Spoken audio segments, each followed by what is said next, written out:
Assalamualaikum warahmatullahi wabarakatuh. Salam sejahtera bagi kita semua. Bertemu kembali pada pembelajaran bahasa Indonesia kelas 11, yaitu bab kedua, peristiwa alam dan sosial di sekitar teks eksplanasi pada pertemuan yang kedua. Kompetensi dasar yang kita pelajari yaitu 3.4 menganalisis struktur dan bahasa teks eksplanasi, 4.4 memproduksi teks eksplanasi secara lisan maupun tulis dengan memperhatikan struktur dan kebahasaan. Tujuan pembelajaran kita yaitu diharapkan siswa mampu menganalisis struktur dan kebahasaan teks eksplanasi serta terampil memproduksi teks eksplanasi secara lisan maupun tulis dengan memperhatikan struktur dan kebahasaan dengan kreatif selama proses pembelajaran dan percaya diri serta pantang menyerah.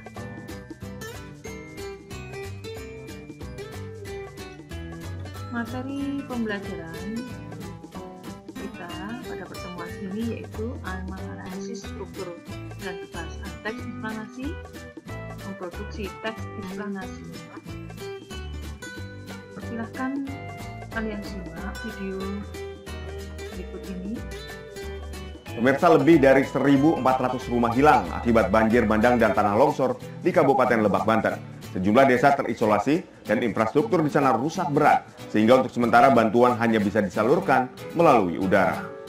Jembatan dan jalan ini terbelah akibat pergerakan tanah yang longsor di Desa Muara, Kecamatan Lebak Gedong, Kabupaten Lebak, Banten.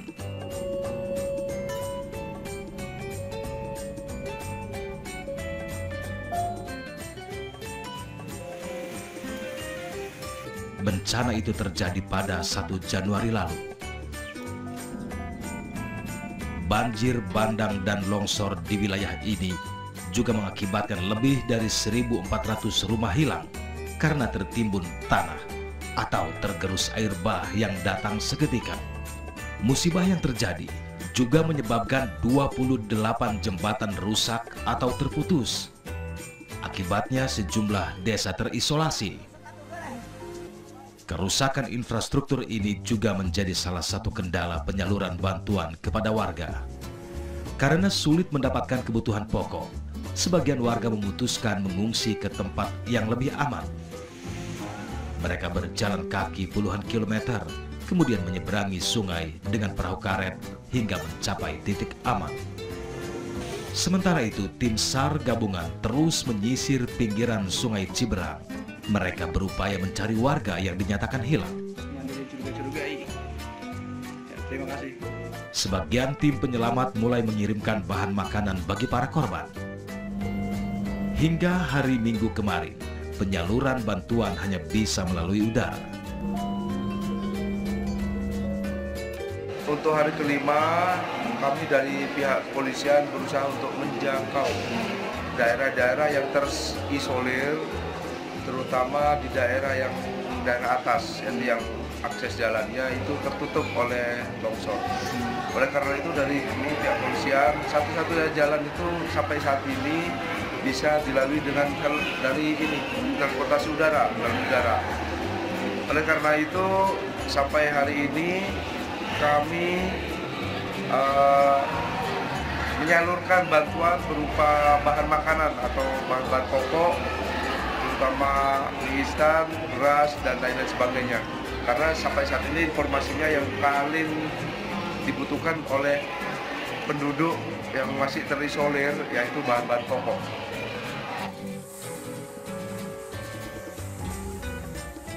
Banjir bandang menyapu 6 kecamatan di Kabupaten Lebak, meluluh lantahkan ribuan rumah di bantaran Sungai Ciberang.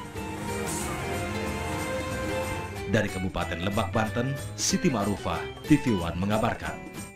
Nah, tayangan video tadi adalah contoh teks eksplanasi jenis fenomena alam, ya, menjelaskan tentang fenomena alam.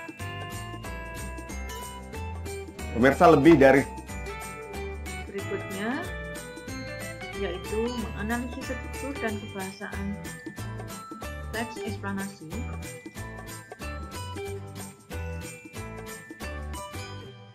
Struktur teks eksplanasi secara garis besarnya yaitu terdiri dari pernyataan umum, kemudian penjelasan proses, dan penutup. Berikut ini adalah penjelasan dari struktur teks eksplanasi. Yang pertama, identifikasi fenomena, yaitu mengidentifikasi sesuatu yang akan diterangkan. Hal ini terkait fenomena alam, sosial, budaya, dan fenomena lain. Fenomena adalah satu kejadian. Kemudian yang kedua, penggambaran rangkaian kejadian, merinci proses kejadian yang relevan dengan fenomena yang diterangkan sebagai pertanyaan, bagaimana atau mengapa. Struktur teks eksplanasi berikutnya yaitu rincian yang berpola atas pertanyaan bagaimana akan melahirkan uraian tersusun secara kronologis atau gradual, yaitu kejadian yang disusun berdasarkan urutan waktu. Kemudian rincian yang berpola atas pernyataan mengapa itu akan melahirkan uraian tersusun secara kausal, yaitu kejadian yang disusun berdasarkan hubungan sebab akibat. Berikutnya, struktur teks eksplanasi yaitu ulasan atau review berupa komentar atau penilaian tentang konsekuensi atas kejadian yang dipaparkan sebelumnya. Selanjutnya, unsur kebahasaan teks eksplanasi. Yang pertama, menggunakan kata yang bermakna denotatif atau makna sebenarnya. Dua, menggunakan kata teknis atau istilah yang memiliki makna khusus di bidang tertentu. Yang ketiga, menggunakan kata kerja verba kausatif yang menyatakan makna kausal seperti menyebabkan, disebabkan, mengakibatkan. Berikutnya, menggunakan kata kerja pasif, misalnya terlihat, terbagi, terwujud, dimulai, ditimbun, diakhirkan. Kelima, menggunakan kata keterangan waktu, misalnya kemarin, tadi pagi, atau hari-hari tertentu. Dan menggunakan kata benda yang merujuk pada jenis fenomena, bukan kata ganti penceritaannya. Misalnya kota Lebak, Banten, Magelang, dan konjungsi, terutama konjungsi yang digunakan untuk hubungan sebab akibat.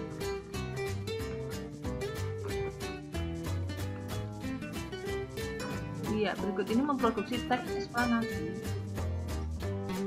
Sebelumnya kalian harus memperhatikan pola pengembangan dalam teks eksplanasi, langkah-langkah penulisan teks eksplanasi, dan penyuntingan teks eksplanasi.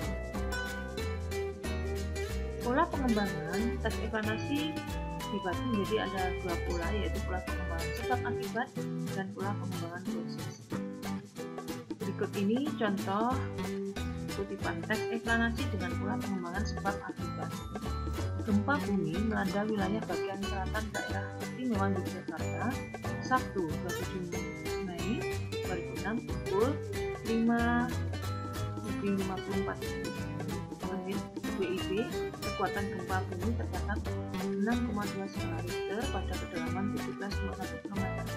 Pusat gempa terletak pada posisi sekitar 25 km barat daya kota Yogyakarta. Gempa bumi ini mengakibatkan puluhan orang meninggal, beberapa orang luka-luka, sejumlah bangunan roboh dan mengalami kerusakan. Selain itu, dilaporkan juga terjadi longsoran dan kerusakan berat pada pemukiman dan bangunan lainnya di Kabupaten Bantul karena dekat dengan sumber gempa bumi.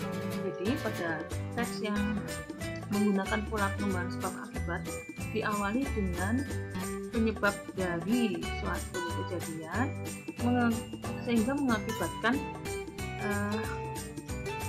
beberapa misalnya puluhan orang meninggal. Jadi dari uraian sebab dan diakhiri dengan akibat.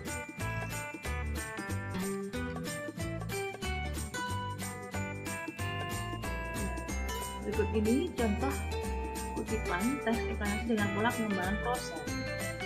Pada bulan keempat, muka telah kian nampak seperti manusia. dalam bulan ke-5, rambut-rambut mulai tumbuh pada kepala. Selama bulan ke-6, alis dan bulu mata timbul. Setelah 7 bulan, fetus mirip kulit orang tua dan kulit merah berkeriput. Selama bulan ke-8 dan ke-9, lemak tertimbun di bawah kulit sehingga perlahan-lahan menghilangkan keriput pada kulit. Kaki membulat, kuku keluar pada ujung-ujungnya. Rambut asli rontok dan fetus menjadi sempurna dan tidak terkendalikan. Jadi pada teks eksplanasi dengan pola pengembangan proses yaitu menjelaskan suatu proses-proses terjadinya sesuatu atau kejadian. Berikut ini langkah-langkah penulisan eksplanasi. Yang pertama yaitu menentukan topik atau tema terlebih dahulu, kemudian menentukan tujuan penulisan, yang ketiga mengumpulkan data dari berbagai sumber, kemudian menyusun kerangka dan mengembangkan kerangka menjadi bahan eksplanasi.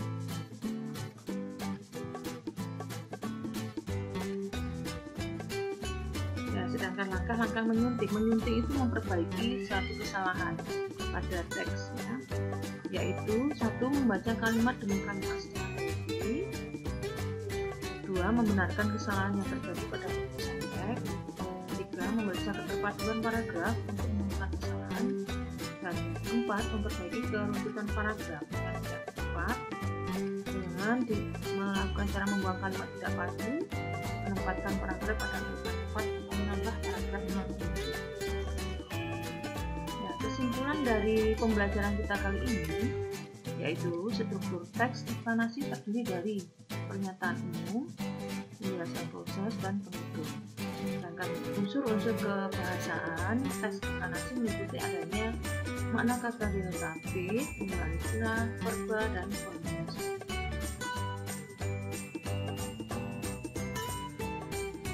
Ya, untuk penugasan masih sama dengan yang minggu lalu,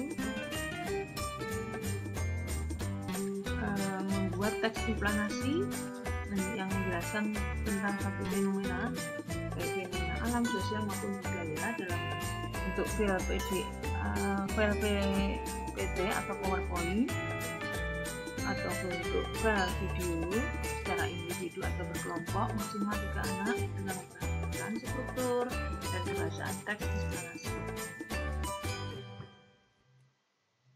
Ya, sumber belajar kita kali ini yaitu buku Siswa Bahasa Indonesia revisi tahun 2007 karya Suherli, dan jenis-jenis teks dalam mata pelajaran Bahasa Indonesia yang ditulis oleh Eko Sasi. Sekian dulu pertemuan kita kali ini. Ibu akhiri.